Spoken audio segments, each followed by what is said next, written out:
Joe Biden had a town hall, CNN. Don Lemon was hosting him. And they talked about some stuff. I grabbed a couple of clips from that town hall. Let's hope that we don't get into any trouble. But we got to look at what the guy says. I don't want to just tell you what he said. We need to see him say it. And some of it is so vintage. Like Joe Biden, like if you didn't hear him say it, you would be like, I mean, you got to know. These are the words coming out of his mouth. Let the fun begin.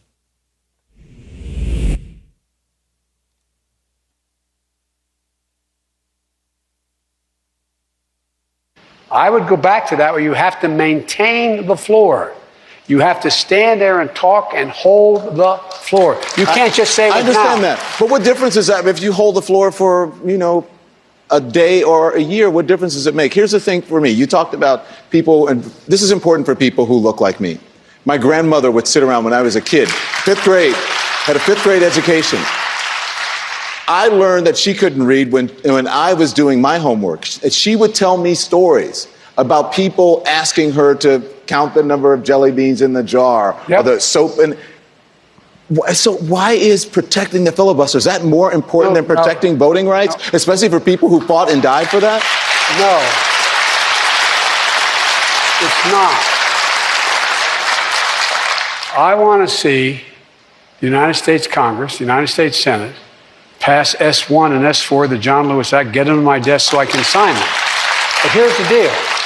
What I also want to do, I want to make sure we bring along not just all the Democrats, we bring along Republicans who I know better. They know better than this. And what I don't want to do is get wrapped up right now in the argument whether or not this is all about the filibuster or, look, the American public, you can't stop them from voting. We tried last time. More people voted last time than any time in American history in the middle of the worst pandemic in American history. More people did. And they showed up. They're going to show up again. They're going to do it again. But what I want to do is I'm trying to bring the country together. And I don't want the debate to only be about whether or not we have a filibuster or exceptions to the filibuster or going back to the way the filibuster had to be used before. But isn't that the only way you're going to get it done right now? No, I don't believe that. I think we can get it done. Cut the shit. Joe is talking in circles. If you take away the obstacles, then there's no way to make excuses. And Democrats love excuses. Republicans love excuses. Democrats love excuses more. Whoever's in power loves excuses. Let me put it that way. Who's ever in power loves an excuse. Right now it's Joe Manchin and Kristen Sinema. Right now it's Joe Biden talking about we want civility. We want us all to get along. We want us all to work together. We want to work on both sides of the aisle. I don't want to get this done just with us. Why not? If you can go out and get dinner, go out and get dinner. If you can get the car running, get the car running. Come on now, we're Americans who live regular lives like my working blue-collar people. That's where I come from, right? If you get it done, right? If something needs to be done and you can do it, use your hands, get it done. Joe Biden and the Democrats have an opportunity to end the filibuster. They should be pushing for that. Joe Biden should be shaming any Republican like himself, any Republican/Democrat or Democrat/Republican in the way of ending the filibuster. That's what you should be doing, bar none. You've been elected, right? You didn't steal it, right? Okay, you've been elected, you won. What good is winning if when you get in you go, well, we don't want to use all our power to get done the stuff I said I was going to do because my job is to persuade people. You know, I don't want to overuse my authority that you gave me, that I campaigned to get, that I told you I would do stuff to get, that I made commitments to you. In order to get this power, I don't want to abuse that power by doing what I said I was going to do or protecting you from those who want to do the opposite of what I said I would do or whatever the hell. Like, it doesn't make sense. Republicans are saying it on the far. I'm not going to. Anyway. No, I want you to talk about this because, it's an important narrative. There is no more important issue, I think, right now than safety. You can rebuild a home. You can, get a lot of things back. But, Mr. President, you cannot get back a life. That's exactly right. Yeah. And if police aren't doing their jobs, that increases. Okay, no, if police aren't doing their job, they should be held accountable. They should be fired if they're not doing their job. They should. I make no excuses for that. We should have, for example, the George Floyd Act, where chokeholds are against the law, where a whole lot of things that are laid out in that legislation. And by the way, I grew up in a neighborhood where you became a cop, a firefighter. Let's stop right there, Johnson. Cut the shit. If you really supported the George Floyd Safety and Policing Act, you would support ending qualified immunity. You don't support it. You're not going to mention it. You're going to say there's a bunch of other stuff. The most important stuff is what James Clyburn and you are willing to leave laying on the cutting room floor as we move on to a more watered-down version of the bill. So don't say, oh, well, of course I believe in this and I believe in that, when in fact you want to take the teeth out and still have them gumming an apple at bad cops. You keep using the apple analogy. Well, you know what? The only way to bite through that apple, that rotten apple that you're talking about, and then spit it out is if this bill has teeth. And you want to take the teeth out the mouth of the bill so we have to gum the apple. Somehow that made more sense in my mind than when I had to say it. But you get what I'm saying. Cut the shit, Joe Biden. It's about ending qualified immunity. And whatever else you're going to say needs to be leveraged with that. And that's the point that you want to ignore and that you're trying to overtalk with word salad. Here we go with another winding story from Joe Biden. And by the way, I grew up in a neighborhood where you became a cop, a firefighter, or a priest. I wasn't qualified for any one of them, so here I am. But all kidding aside, I'm not joking.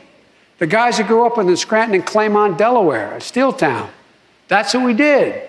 That's what they did. That's what my friends did. And here's the point. The point is that it doesn't justify maltreating the public. You have no right to do that, none. But now what's happening is, because it's become so tough across the spectrum, we've actually cut down on the number of police unrelated to anybody asking for it. The towns and cities aren't spending as much money on it. There's not as much federal money to hire police. And now what's happening is police are... All right. Cut the shit. All right, so he's saying that American states are cutting down on their police forces, right? That's not actually true. And it's not really... what's happening is some of the money is being allocated other ways. Take, for instance, I cover the Oakland Police Department. Well, they say they were getting a cut. They were also on Fox News talking about their forces being reduced, like they were being defunded. When I looked at the actual details behind what was happening in Oakland, that's not the case at all. What was happening was, instead of getting a $27 million increase in their budget, $27 million increase in their budget, they got a $9 million increase in their budget. They considered the fact they didn't get the whole 27 extra a defund. So the way that they use the words is also misleading. Joe Biden is being misleading. Cops are not being eliminated. Maybe people don't want to be cops as much. Maybe that's true. But what's also true, as in Oakland, a lot of the money that was being spent with cops, sometimes 30 to 40% of a state's budget used only for policing, is being reallocated to other ways to better police. So I'm not sure if Joe Biden here is advocating for defunding the police or not. But it sounds like he wants it both ways. Cut the shit. Republicans are saying it on the far. It doesn't justify maltreating the public. You have no right to do that, none. But now what's happening is, because it's become so tough across the spectrum, we've actually cut down on the number of police unrelated to anybody asking for it. The towns and cities aren't spending as much money on it. There's not as much federal money to hire police. And now what's happening is police are not wanting to be a cop. Raise your hand if you want to be a cop now. What do you think, huh? So what we got to do is we got to give them the help they need to be better at their job. The idea that you have someone sitting on a ledge saying they're going to jump off a ledge, and you call the cop, and sending a guy or a woman who's a law enforcement officer, has a criminal justice degree, when you could send with him or her, you could send with them a psychologist or a social worker, or somebody can talk to them. No, I mean it. I'm serious. Cut the shit. Come on, Joe. I think you sound a little bit like you're on my side when I talk about defunding the police, which is only a reallocation of the budgeting and how police are hired and what services are needed for a community. Here's the thing, guys, and we need to cut the shit on this, and so do all of them. If they want to say crime is sky high, why are we going to keep doing the same thing we've been doing to combat the sky high crime? It don't make sense. If 40% of your state budget has been going to police, not to public services, not to after-school specials, not to summer activities, not to work training programs, not to trade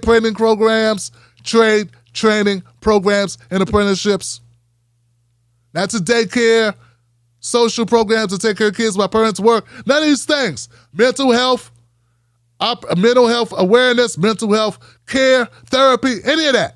None of that. You look at these state budgets, those types of services, if they exist, are like 2% of the state budget. So once again, if 40%, 30, 40, 50% of state budgets go to just hiring people with guns and the crime rate's still high, why would we not look at other ways to police? Why would we not look at other ways to serve the public? Cut the shit and recognize, folks, that this is a failed model. Our policing as it is designed as a failed model. It does not work. What it does do is create corruption. Going back to my example with the Oakland Police Department, when they were getting the budgets that they wanted, you know what they were doing? Instead of hiring more cops, they were taking the money, putting it in their pockets, and giving themselves more overtime. That's why they stopped increasing the pay. It wasn't because some white dude in a man bun in Oregon said defund the police. They stopped giving them money because the cops were putting it in their pockets, working triple shifts, and saying, bump it, we're not hiring more people, we need to buy a boat. I need to buy a boat. I need to take Cindy to Walt Disney. Or my side piece. That's really what's going on. So Joe Biden, like when people start digging through and actually becoming aware of what's happening, how this money is being allocated, how it's being spent, and at the end of the day, I say, and I'm on the left, at least my policy viewpoints are usually on the left. I don't know about the rest of me.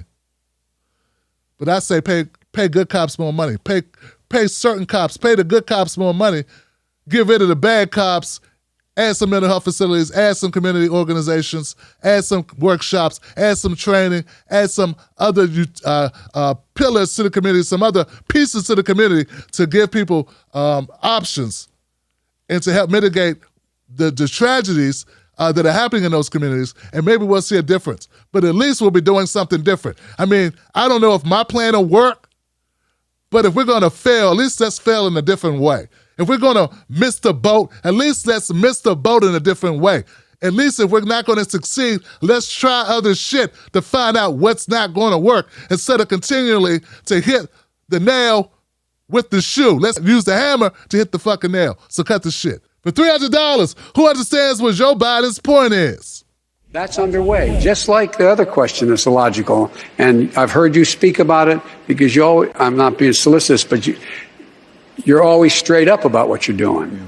And the question is whether or not we should be in a position where you are, why can't the experts say, we know that this virus is in fact, it's going to be, or excuse me, we know why all the drugs approved are not temporarily approved, but permanently approved. Yeah. That's underway too. I expect that to occur quickly. Well, that means, you mean for the FDA? For the FDA. Yeah. That's underway. Just.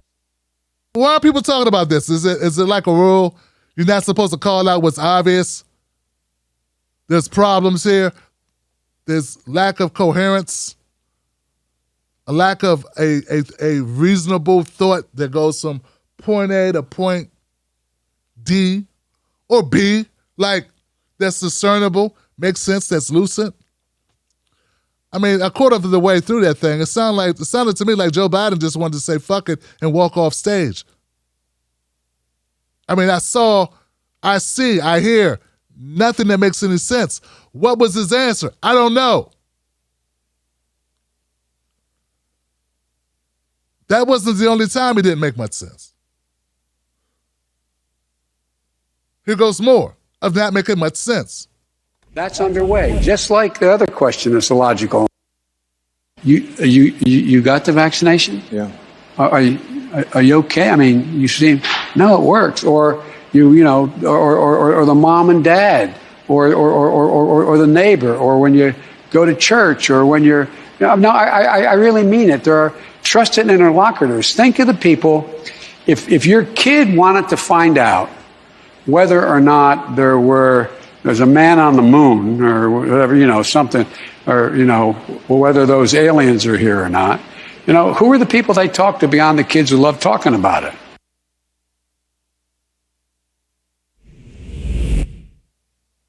What the hell? What the hell, man? What's he talking about? What? I'm the bad guy? No. I'm not the bad guy. You're the bad guy or woman who doesn't call out the obvious. What the hell is Joe Biden talking about? What is this? What is he saying? What is this point? This should have been everywhere. Everywhere. Look, here's the thing, guys. If that was Trump, that shit would have been everywhere. Next day would have been, Trump has nervous breakdown on stage. What kind of drugs are they allowing him to take in the White House? They had all types of armchair psychiatrists who never talked to him, diagnosing him 24/7 on MSNBC, CNN, and CBS, and ABC.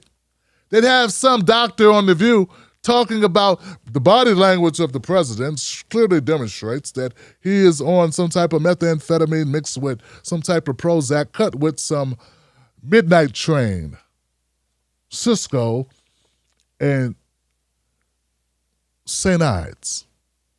I mean, come on, guys. That's exactly what would happen.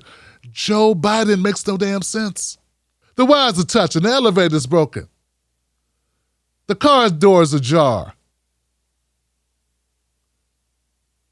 The cake ain't cooked on top. It's not cooked in the middle. The toothpaste is squeezed wrong. The lights are out. The door won't fix. The hinge is squeaky.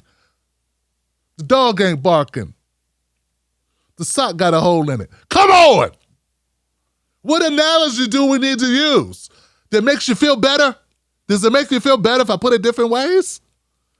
The man ain't there. The lights are home. The lights are on, but no one's home.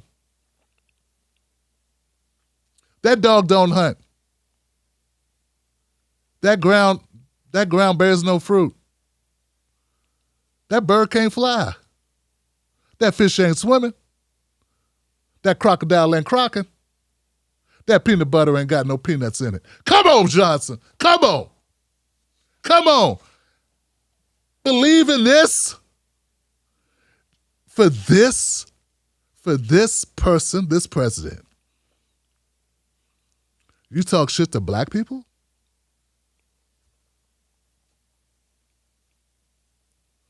We didn't come out to support this guy enough? That's what you said, black men? We chose Trump over this guy? You want to talk smack? I don't think anybody should be criticized, man. This is horrible, Johnson. Is this a ploy just to say, well, we got to put up Kamala in 2024? Is that what this is? I mean, I know the K-Hive is going to be happy for me to flip it that way. Not saying that the K-Hive watch my shows at all. But is that what we're doing? Are they setting up Kamala's running 2024 with this? I just saw a thing where she's like, her favorability or her unfavorability is at a like all-time high for like a vice president. I don't know, man. People really don't like Kamala Harris. I didn't even know she was doing anything. Sometimes I forget she's there, and then when I hear something about her, it's never positive. But are they setting her up for the run? Is that what's happening? Is that it? The ice ain't cold. The fizz is gone. The beer's flat. The whoopee cushion won't whoopee. The box spring ain't boxy. What? What? You can make this about Tim Black, independent news person, commentator, repetitive asshole to the left, You can make it about me and say that I don't play nice with others. You can make it about that. But are you going to believe your lying ears? Because what you just heard was not a cohesive thought.